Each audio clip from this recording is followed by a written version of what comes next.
Selamat pagi, selamat jumpa lagi dengan saya Rinong Dukin Altum dalam KIKAT, Katekese Iman Katolik. Oke, para sahabat sekalian, ada dua kasus yang hari ini saya mau jelaskan sebagai materi untuk seri ketiga dari perkawinan, terutama yang menyangkut perkawinan beda gereja.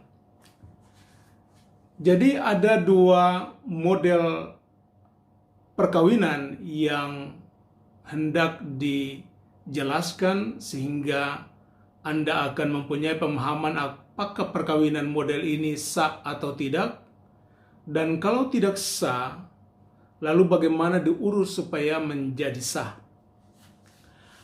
Oke, contoh kasus pertama adalah misalnya dua pasangan yang beda gereja, satu dari Katolik, satu dari Protestan.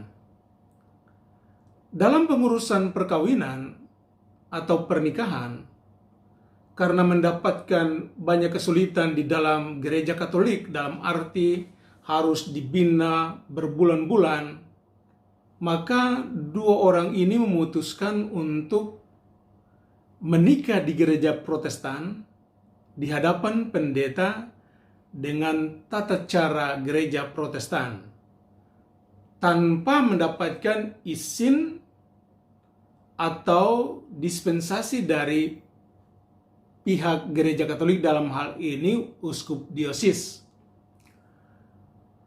Pertanyaannya adalah, apakah dua orang ini setelah menikah lalu perkawinannya sah di mata gereja Katolik?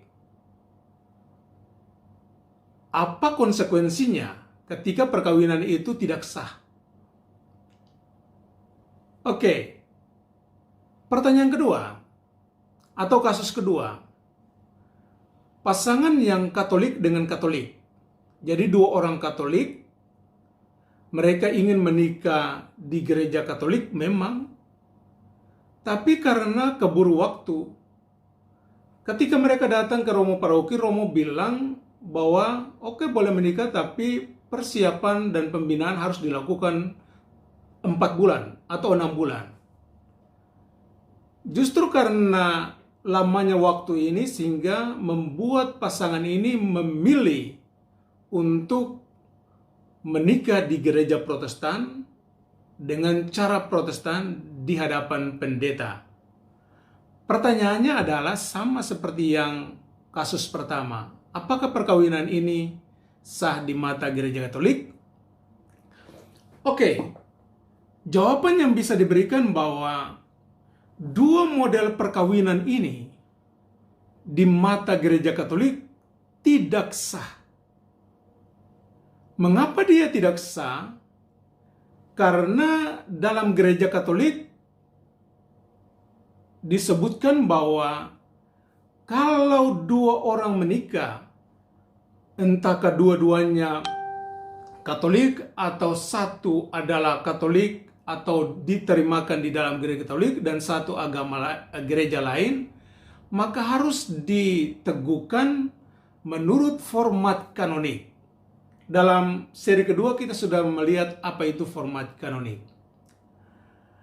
Jadi format kanonik adalah ketika ada petugas resmi gereja, entahkah dalam diri uskup, imam, atau diakon, dan disertai dengan dua orang saksi. Jadi kalau tiga pihak ini ada satu mewakili wakil resmi gereja dan dua orang saksi, baru pernikahan itu dikatakan atau dinyatakan sah di mata gereja Katolik.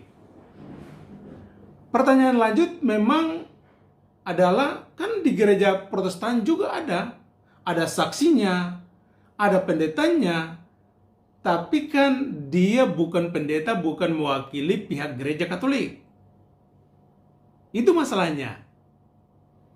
Karena itu, kalau dua model pernikahan atau kasus ini tidak sah, maka ketika dua orang ini kembali ke kehidupan normal, ini kadang terjadi banyak bahwa pasangan yang menikah di gereja Protestan, entahkah dua-duanya Katolik, entahkah satu Katolik, satu Protestan menikah di gereja Protestan tanpa izin gereja, ketika mereka kembali ke gereja Katolik, lalu mereka menganggap tidak ada masalah.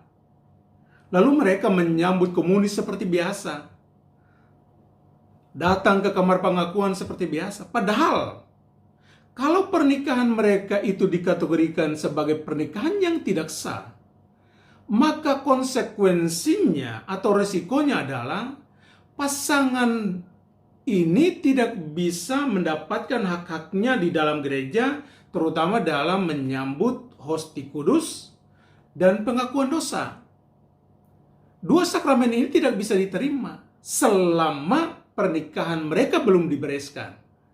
Sekarang pertanyaannya adalah bagaimana pernikahan ini bisa dibereskan?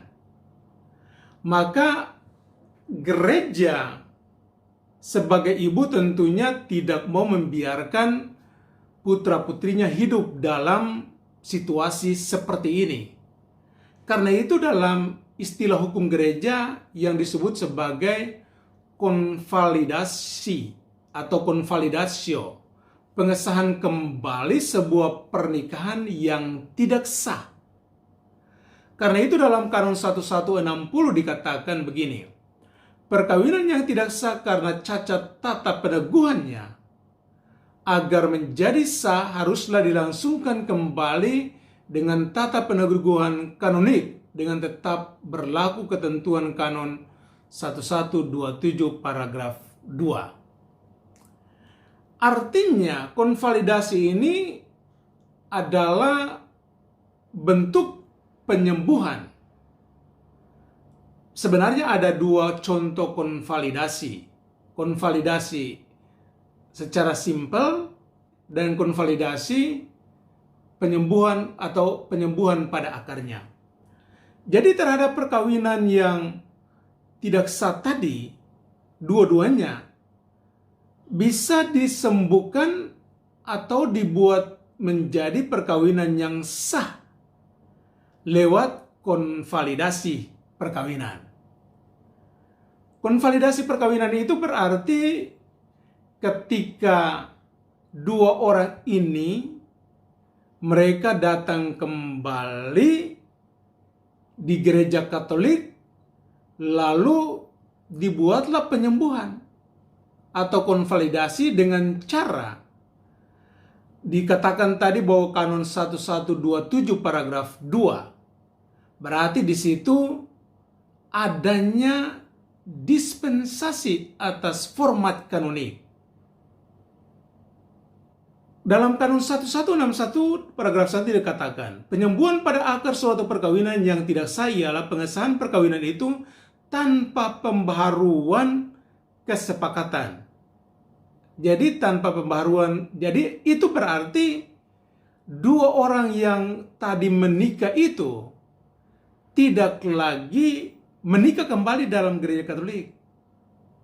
Dalam buku ada buku yang disebut sebagai buku tata cara konvalidasi.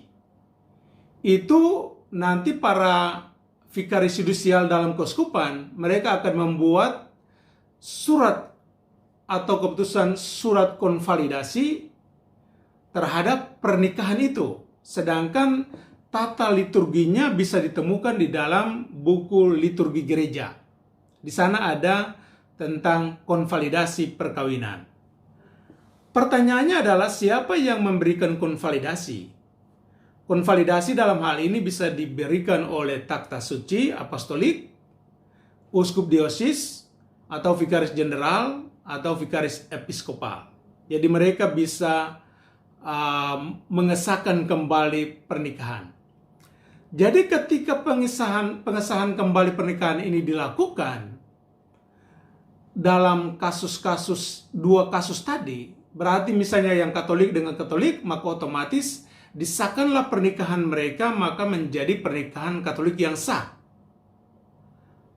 Atau Katolik dengan Protestan bisa dipakai dispensasi format kanonik, atau bisa dipakai izin nikah beda gereja. Maka pernikahan mereka ini menjadi pernikahan yang sah, bukan terhitung sejak konvalidasi dibuat. Misalnya konvalidasi dibuat tanggal 12 Desember. Sementara mereka menikah di gereja Protestan itu pada tanggal 20 Januari tahun yang sama. Maka ketika konvalidasi dibuat pada tanggal 12 Desember, mengesahkan kembali perkawinan yang terjadi pada tanggal 20 Januari. Karena itu ketika dicatat dalam buku Liber Matrimoni atau buku perkawinan, pengesahan dibuat pada tanggal 12 Desember, tetapi perkawinan mereka menjadi sah sejak tanggal 20 Januari. Oke, jadi dengan tindakan pengesahan ini, lalu pasangan ini bisa mereka menerima kembali sakramen di dalam gereja, khususnya sakramen tobat dan sakramen Ekaristi. Oke, jadi para sahabat sekalian, semoga penjelasan ini memberikan pencerahan bagi Anda sekalian untuk berhati-hati dalam melangsungkan pernikahan, terutama apabila Anda mendapatkan kesulitan dalam gereja Katolik, lalu memutuskan untuk menikah di gereja Protestan di hadapan pendeta, maka tentunya ada konsekuensi dan ada resikonya. Itu saja beberapa hal yang dapat saya sampaikan, semoga dapat bermanfaat bagi Anda sekalian. Sekian dan terima kasih, sampai jumpa dalam katekese berikutnya.